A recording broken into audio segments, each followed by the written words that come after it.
All right. Woo. Did we get it up?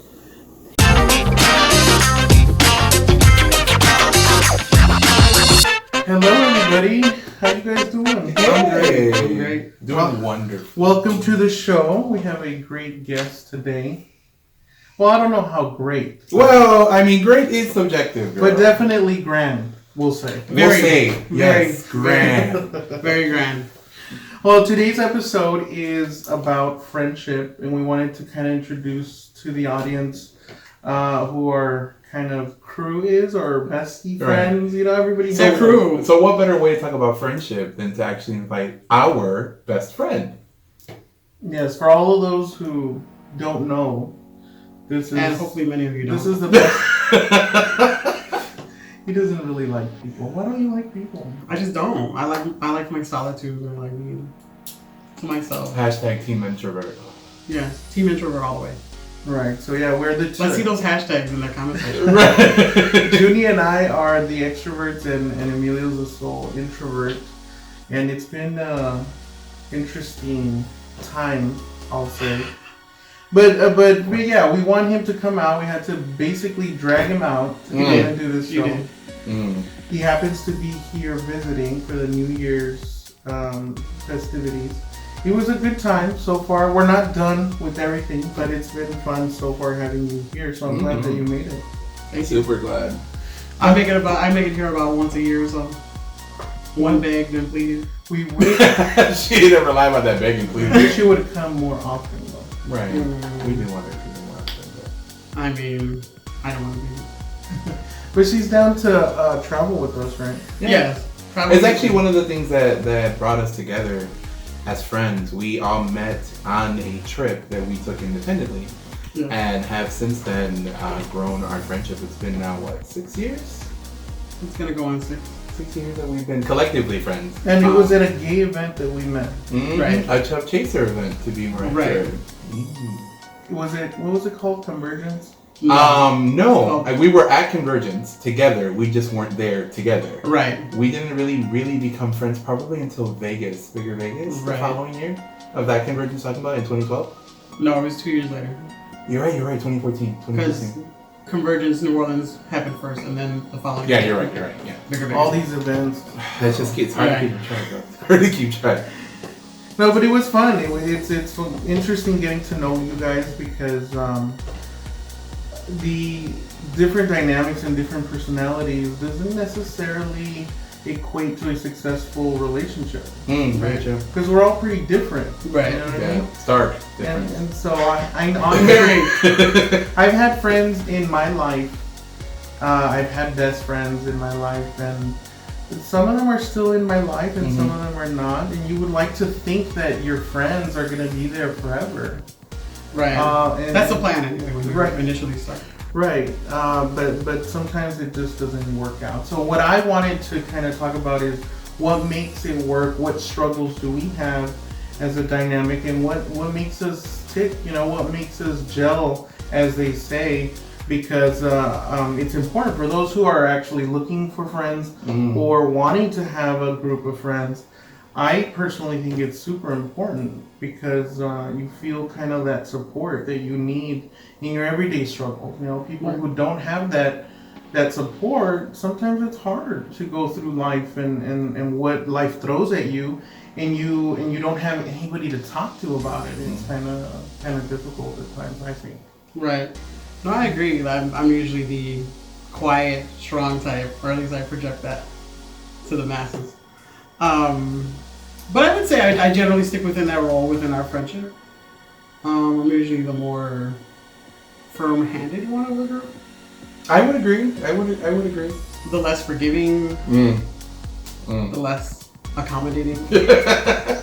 And I think just to the point is that we each independently play a role in our friendship, and that's why our dynamic works so well. And did we assign these roles? No, I think that's one of naturally. the beautiful thing about our friendship specifically is that our roles, we manifested the roles naturally, organically, without trying to hinder each other to be something that we wanted each other to be. We just felt we're allowed to be ourselves.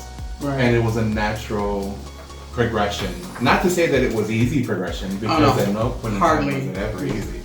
But the really awesome thing about that is that we gave opportunity for that to happen and weren't afraid to explore those. I mean, if anyone looking outside, looking in, when we have instances of disagreement or conflict, they would look at us and look crazy like, are these bitches about to kill themselves? Right. And it's not. It's something that we give opportunity for us fully to explore and communicate what we're feeling with the understanding of the reason why we're doing it. And I would like to touch on that, like the building blocks of our collective relationship and our friendship and the reason why it's been able to excel. One of the things that we all agree upon is what friendship is. What's it consistent of? What's the foundation of a friendship? What are the actions, the way that we communicate? We all agree upon it individually as people. So it's one thing that we want to stress is find people that agree with your fundamental core values. You know what I mean? We all agree about integrity. We're all on the same page as far as honor is concerned. And those two things really lend to our ability to be able to communicate effectively to each other. We trust that we're not trying to hurt each other. We trust that we're not trying to manipulate the other. And we're honorable people, so we are people that maneuver within that action. So it makes it easier for us to have difficult conversations, I feel, and to have difficult instances because we trust that we're all going to be honest, that we're all going to be integral, we're going to be honorable, and at the end of that, we're going to try to find some sort of resolution or to what's going on. So what struggles have we had then that you guys think that could have ended our relationship forever? You know, that happens many times. Girl, I would say how much time we got? All right. Well, that's true. That's true. But I would say the biggest issue we've had, and the biggest issue that I'm glad that we had, looking back, is trust. Like, if we didn't have our struggles for trust, I mean, we would never really have truly trusted each other. Yeah, absolutely. It sounds I cute agree. to say. Oh my god, that's such a clear thing. Like, if you don't have the struggle of trust, then what are you building at that point? Right. Trust doesn't come easy for anyone. Right. I don't know anyone that trusts them easy for. Right. Yeah, I would be leery or distrustful of someone who gave me their trust without any tests or willingness to work towards what exactly they truly feel about something. So it's almost like an earning of the trust. Right. And it takes time, I would assume. Oh yeah. Right. Because I know that when I barely met you guys, I was very distrustful of people. I had one. We know. I had one childhood best friend, and he's no longer around necessarily as much. I had a college best friend. I still communicate with him, but we have separate lives. So it was kind of interesting because I had my siblings, my brother and my sister were my greatest friends. And they continue to be one of my best friends because we share not only the sibling aspect of family, but we also like to hang out with each other. But when I met you guys, I struggled with trusting just random people. I didn't want to trust. I didn't want to be vulnerable. I didn't want you guys to know everything about me. And in the same way, I didn't want to trust you guys. I don't need to know so much about you guys. And, there was always that line. Yeah. And I know that there was a moment where I struggled with Junito. And you struggled with both of us. Right. Well, I'm talking specifically. I'm glad she mentioned me first, though. Right, Thank you. Right. It happened first with Junito, and I asked him. I told him straight up, it's because I don't trust you. And he asked me a very core, fundamental question. He said, and I'll never forget it. He said, "What do you want me to do to earn your trust? After everything we've done, what do you want me to do? Do you want me to cut my veins to prove that you trust me? That I'm worthy of your trust?" And I sat there and I thought, wow. Honestly, do I want her to cut herself to prove that she's trustworthy? Right. What is it going to take? And I said to myself, I thought, I have to just, she's earned it. I have to let go of my internal struggles and let go. And trust her. Literally, this is how I felt. I was grabbing my heart and placing it in her hand and trusting that she wasn't going to drop it, tear it apart, throw it, or, eat it. Some people will eat. Well, that's true. And from that moment, it was for her and I, it was really a turning point. Yeah, very much so. Would you agree with that? I would agree. And to put things in context, this is what, it was 2 years into our getting to know each other? Yeah, 2 years after. So we had been 2 years talking to each other online. We had gone to some trips together. We have physically seen each other. And from my perspective, I was on a very clear path to essentially making you a close friend of mine. And just to provide context, I was at work in my break room on a break.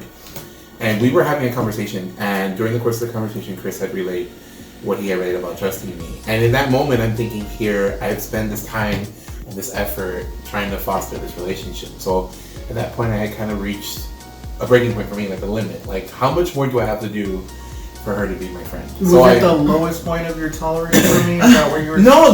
Well, we will learn. We will learn that there were the lower points. But at that moment, it was more so just understanding. I think it was just more so me wanting to be clear with you how I felt and what my intent was. I think a lot of our conversations then were very much intent and pattern and all that stuff. And Chris has always been really consistent about how he draws conclusions and how he gathers information. So for me, for my view, I wanted to make sure he understood where I was. So I said it and I meant it very much. I'm like, what else do you need me to do to prove that I'm trustworthy? If you need me to slit my wrist, I will, but when is it going to be enough? Will that be enough? So it really helped, I think, for both of us kind of calibrate on what we wanted. It gave Chris the opportunity to finally believe that I was there for the long haul, and it gave me an opportunity to really express to him the level of commitment I had and I've expressed in our mutual friendship. Right. But it also gave him a chance to think about what exactly he needed from you for. Yeah, that was a byproduct of it. Because if he didn't know what he needed for himself to trust you, then how can he expect you to do something that he didn't know exactly he wanted? Agreed. Yeah, it was a great opportunity for, I think, both of us to be able to, for the self-discovery aspect, not only for our friendship, but for the self-discovery aspect. How many times do friends ask themselves, what do I need to trust you? Yeah, I think a lot of things that happen within friendship building, right? A lot of us aren't really given the tools to build effective friendships. We're told that friends should be easy, right? It's the easiest relationship to foster. But it's like a romantic relationship, at least for me. You know what I mean? Like, when the effort that I put into building a friendship is the same effort that I would put into building something that's romantic in an endeavor.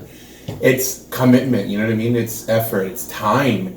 So for me, it never made sense just to kind of casually be friends with someone, because I'm being vulnerable, I'm sharing, and not only sharing myself, but sharing time. So yeah, I think a lot of us feel like when we're engaging in friendship building, that it should be this easy process. It should be like, all you do is you find someone cute, you like them, you hang out with them, you go out, you do your thing, and that's it. And then after a while, after more times going out, then you essentially build a friendship. But that's just the beginning parts, I think. And that was Junie and my turning point. But with Emilio, I remember that we were at a different event, right? Yes. And there was a situation going on with one of our former best friends. Hashtag RIP. And I remember feeling like Emilio took his side. And for me, that was, I don't know, it was so hurtful. I didn't feel loved. And I went crying and being emotional in myself, and I kind of isolated myself. And Emilio eventually found me after he dealt with whatever the situation was. And I remember telling him, I just feel like you don't love me, or you don't love me as much as the other person in the situation.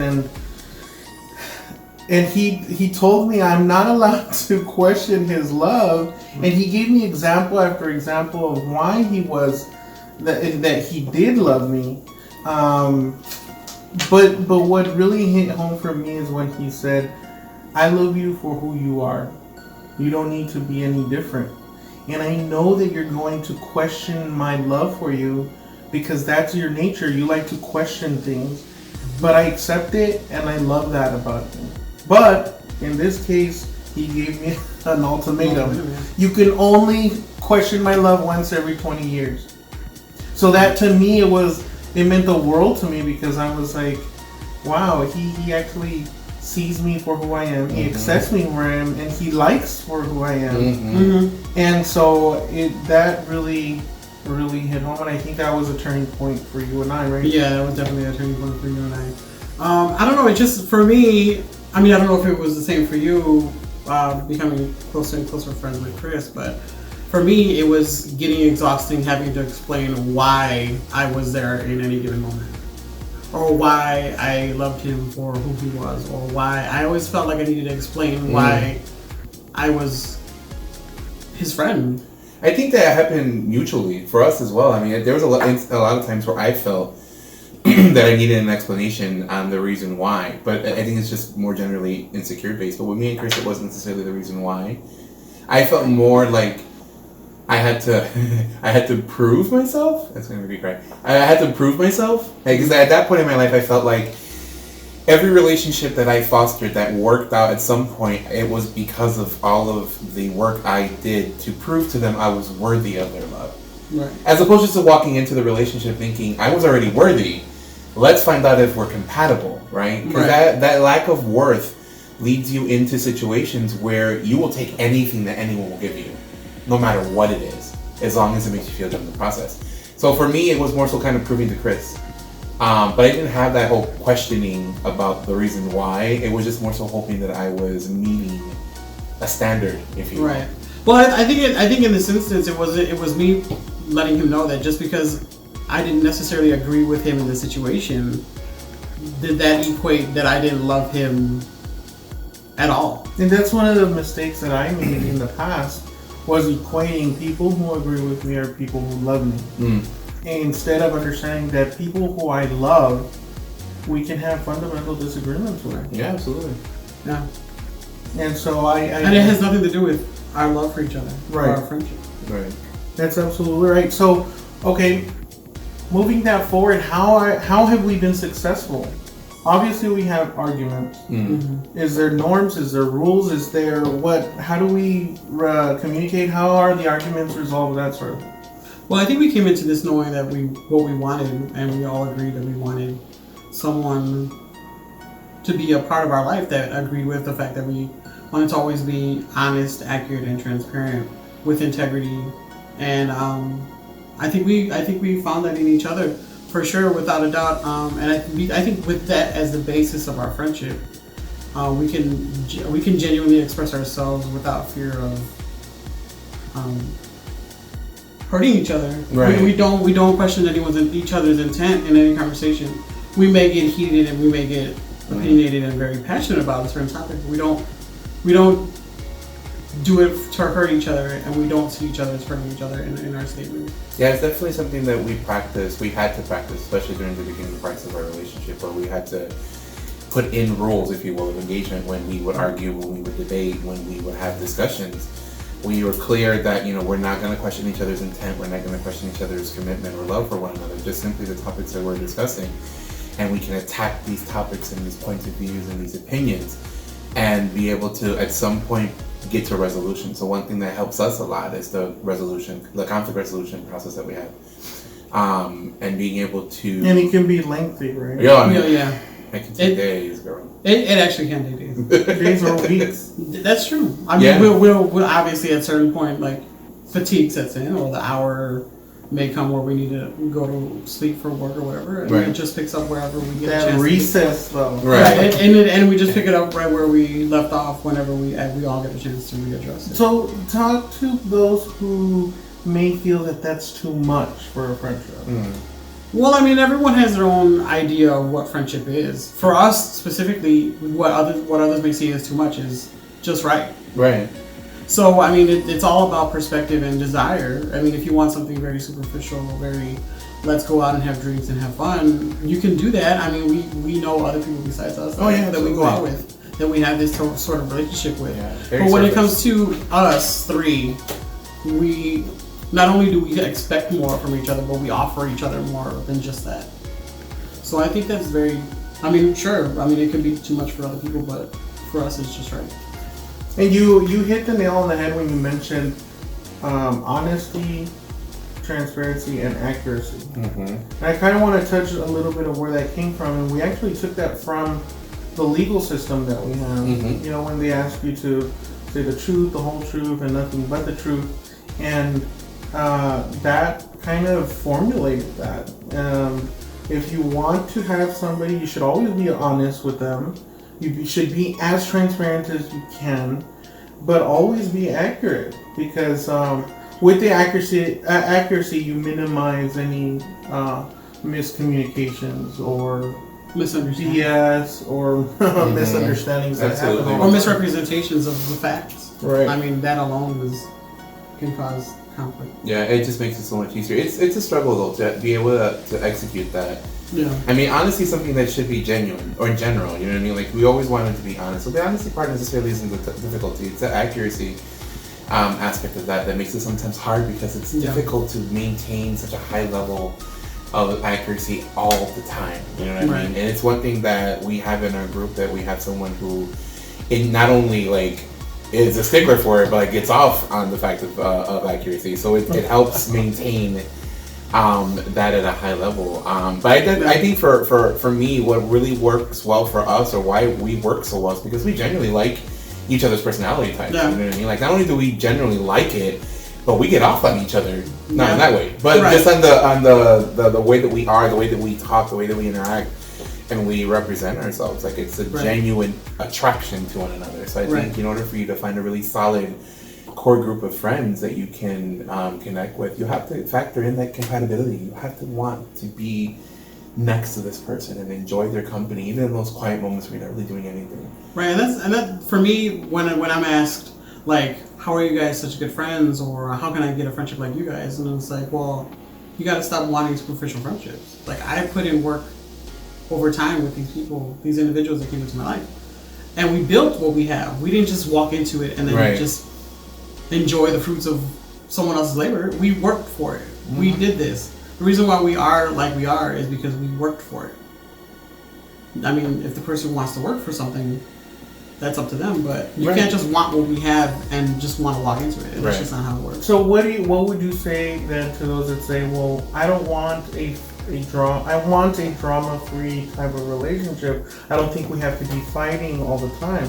What would you say to those people that want that type of relationship? What do you mean? They want what we have, drama-free? Yeah, drama-free. Right. There's very much this perception that friendships should be drama-free.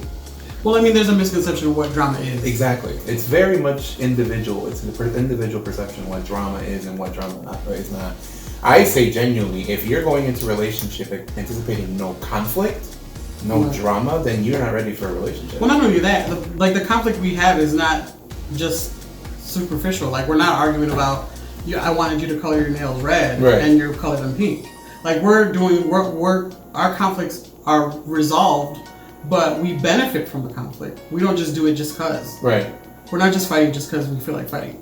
Yeah, it's a lot of people have that perception, right? Like, we know mutually people that have been actively part of our group and have come and have gone.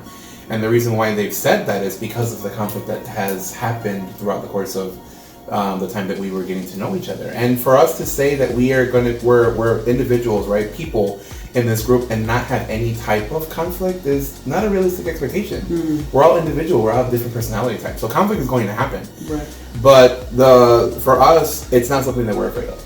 And it works. Our process, our relationship benefits from anything that happens, conflict or otherwise. We learn from the situation. So having a solid conflict resolution process also helps in being able to deal with any conflict. And it also helps that we're all very good communicators. So we have a high level of communication. Our skill set is pretty high in that regard. So we're able to articulate things effectively enough to each other where we're able to understand. And even though, I mean, Emilio and Chris are both, more logically thinking people, I'm more of an emotional person. Mm-hmm. And we're able to find commonalities and be able to express to each other pretty well whenever we're feeling, whatever we're thinking, and whatever issues we might have, and we're able to resolve them relatively well. It might take some time, but we'll get to that. Well, not only that, like, because of my friendship with you, and because of my friendship with you in our group setting, in our group dynamic, I've been able to understand more your emotional tendency to a topic,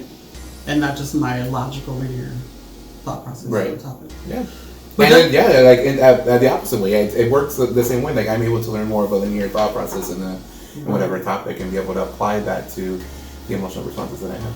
So what happened in our former relationships? What exactly happened that caused it to end? Well, for me, I think it was a combination of certain things. One, because with more numbers comes more opinions and more potential conflict. Mm-hmm. So with the added numbers comes more opinions and multiplies that. I just think that I don't know if it's the same thing for you guys, but for me, the relationships that we've tried to foster in the group dynamic, there's always seems to be a point where they reach a limit.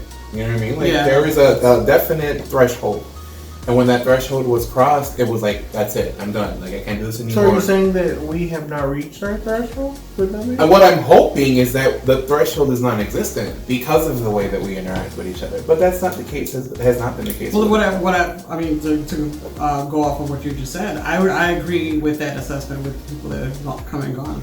But what I also can add to that, from my perspective, is that not only did they reach a limit, but they came in dishonestly saying that they were able to maneuver within what our agreements were. Bro, this teeter. Girl, did you give us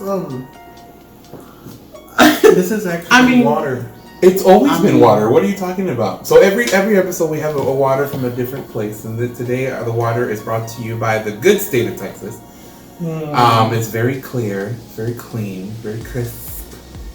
But we'll change the topic because we know Emilio can be very direct. You like that subtlety, right? You like that subtlety. But no, you know what? Just briefly, I agree. Yes. I agree that a lot of people. But what I would say to soften that is that a lot of people aren't necessarily aware of that. If they walked into it dishonestly, it's not necessarily that they were aware that they were being dishonest at that point. Because genuinely they wanted that. No, I agree. Because it goes back to the point that we had earlier, which was they want to enjoy the fruits of our work. Right. Because they enjoy seeing what we have. Right. They don't know how to maneuver within what we have right now. Or didn't want to do any work to maintain it. Just right. And once it got really super real. Right. They broke. Once they realized that they also had to do work, the benefit did not outweigh the work. So all friendships will be different and require different things.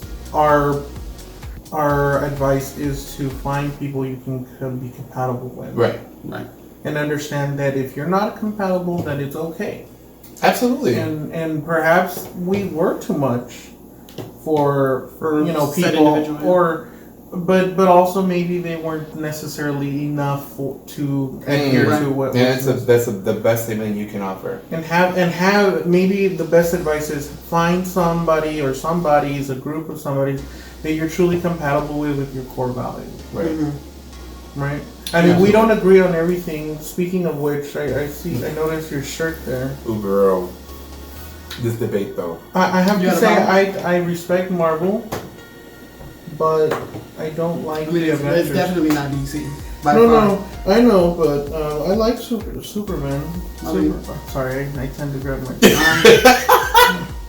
I mean, Superman is cute, but yeah, right. Superman is the only legitimate DC comic hero. That's it. But yeah, but DC is definitely not Marvel by any stretch.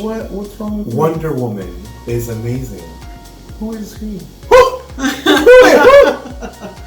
Is he the one that does like the? Girl, yeah. I want to apologize for all of the Wonder Woman fans out there. Please do not unsubscribe.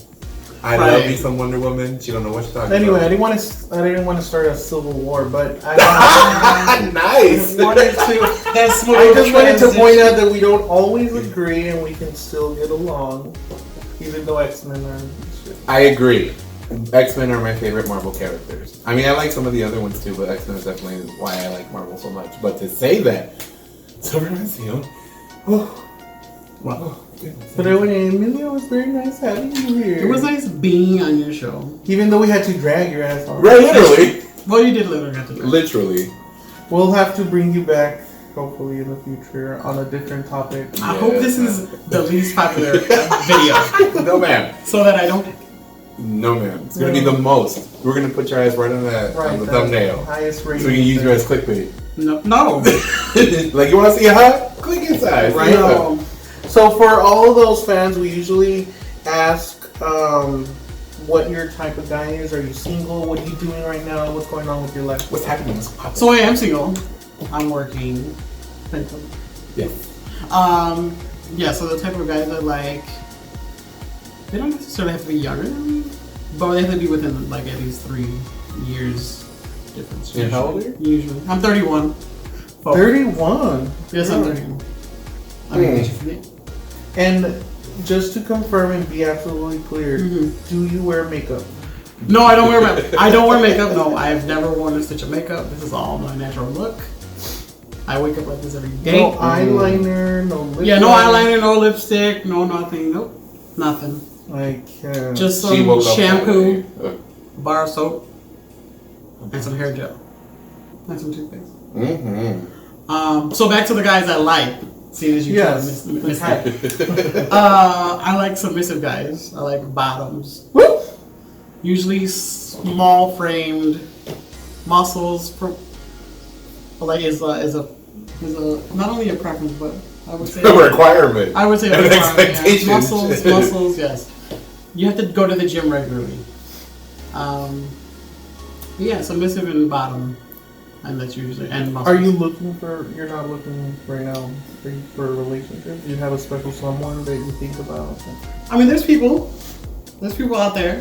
They know who they are. I mean, I don't know if they know who they There's are. millions of people out there. Well, that's true. There's millions of people. But no, there's no one specific in mind. But if you have me in mind, don't hit my line. Pop photo. Right. Don't hit my line. She just reached to every homosexual person watching this video. But yeah, so you know who these folk are. Well, I'm sure they'll follow you and. I hope they don't. We'll put our handles in the bottom. No, yeah, we'll make sure that right here.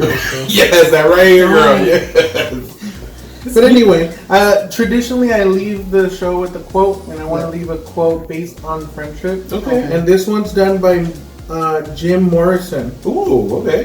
And the importance, he says, a friend is someone who gives you total freedom to be yourself. Oh, that's true. absolutely. Ooh, girl. Don't cry. Yes. These feelers, I can't. Like, Right. we're gonna have to edit out those tears. Right. But anyway, from ChubThots, we love you guys. Don't forget to subscribe. Don't forget to like us. Emilio, come back. Okay, give a group hug. I'll come back, I guess. Yay. Bye, everybody.